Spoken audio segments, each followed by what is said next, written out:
वैशाख पूर्णिमा एसियाका विश्वका तारा बुद्धको जयन्तीको यो पावन अवसरमा हामी मालमुल अनि खानेगाउँ निवासी नेपाल परिवार यो मालमुलमा जहाँ हाम्रा पिता पुर्खाले यो कुलपूजा गर्दै आएका थिए त्यो ठाउँमा आज हामी पनि कुलपूजामा सरिक भएका छौँ। खुसीको कुरा छ हामी पछाडिको जेनेरेसन नव युवाको जेनेरेसन को पनि आज प्रतिनिधित्व राम्रो भएको छ। हामी वास्तवमा दैलेखको नेपा भन्ने गाउँपालिकाबाट गाउँ विकास समिति अहिले नारायण नगरपालिका दैलेखबाट आजभन्दा करिब 500 वर्ष अगाडि हाम्रा पुर्खाहरू यहाँका राजा मणिमुकुन्द सेनलाई भेट गर्नको लागि दर्शन गर्नको लागि आएको बुझिन्छ। त्यति बेला पाल्पा राज्यको राजधानी भैरवस्थान मन्दिरभन्दा पश्चिमतिर अवस्थित पूर्णाकोटलाई दरबार मानिन्छ अनि त्यहीँ आएर भेटघाट गरेको। भेटघाट गर्दाखेरि यति टाढाबाट आएछौ तिमी कुन विषयमा तिमीलाई ज्ञान छ पण्डित रहेछौ भनेर भनेपछि म त्यति धेरै त जान्दिनँ तर ज्योतिष विद्याको बारेमा मलाई सामान्य ज्ञान छ भनिसकेपछि राजा मुकुन्द सेनले आफ्नो भूत र भविष्यका बारेमा केही बताऊ भनेपछि उहाँले बताउनु भयो। देवी दत्त हो उहाँको नाम। 500 वर्ष अगाडि तिमीलाई म बिर्ता दिन्छु यहीँ बस भनेर पनि खोला भन्ने ठाउँमा लघुवामा पर्छ। त्यसको चाहिने पश्चिम उत्तर कोणमा स्थित 42 मुरी माटो भएको कृषि क्षेत्र बिर्ता दिएर हामीहरू चाहिँ स्थायी रूपमा हामी बस्न थालेका हौँ। हाम्रो पहिला बसाइ लघुवा हो। आज यो रिब्दीकोट गाउँपालिका वडा नम्बर 3 मा पर्छ लघुवा। हामी अहिले त्यसको ठिक माथि मालमुल भन्ने ठाउँमा छौँ। बसाइ सरेर हामी फेरि लघुवाबाट मालमुल आयौँ।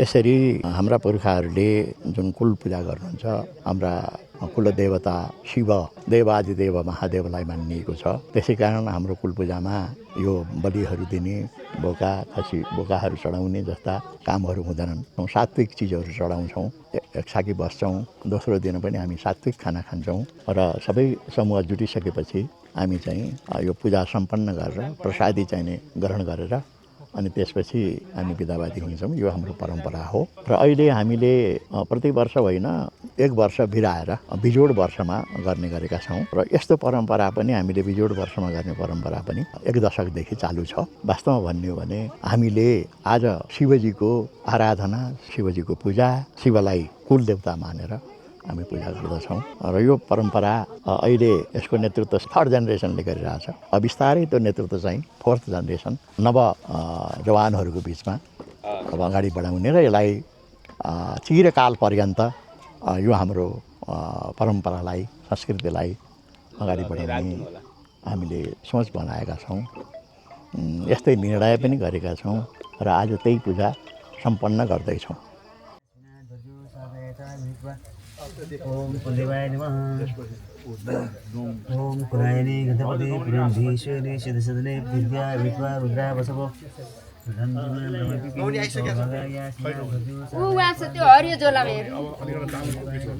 ल सबैजनालाई स्वागत छ। यो हाम्रो नेपाल परिवारको चाहिँ कुल पूजामा छौँ हामी। यो 2083 सालको हरेक 2 वर्षमा चाहिँ यो पूजा हुने गर्छ। अहिले हामी यो मालमुल भन्ने ठाउँमा छौँ। मालमुल चाहिँ हाम्रो यो हामीले जान्दाखेरि हजुरबुवाहरू र अहिलेको जेनेरेसनले चाहिँ जान्ने हाम्रो पुर्खा बसेको चाहिँ ठाउँ हो।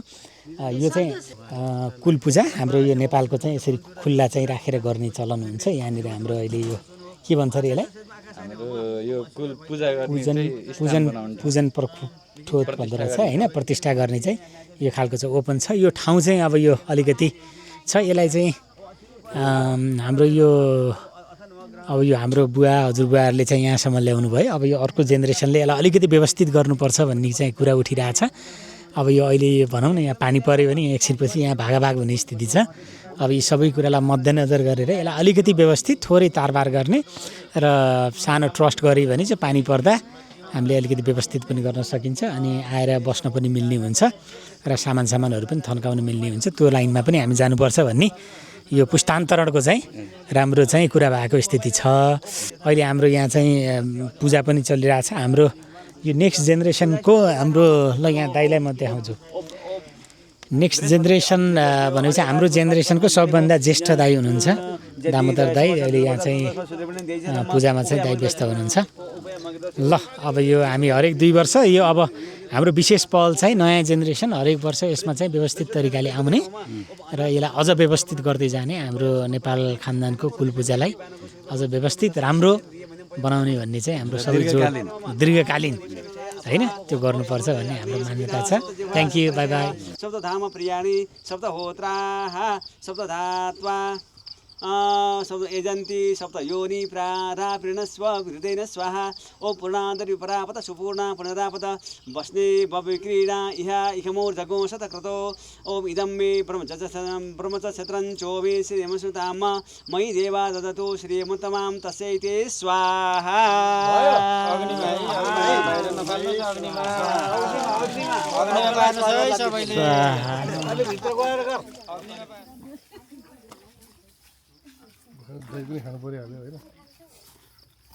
नमो नमः गणाभ्यस्त्रिगुहति वत्सवो नमो नमो गणेभ्यो गणपति वत्सवो नमो नमो व्रातेभ्यो नमो वृषभपति वत्सवो नमो नमो रूपेभ्यो विश्वरूपे वत्सवो।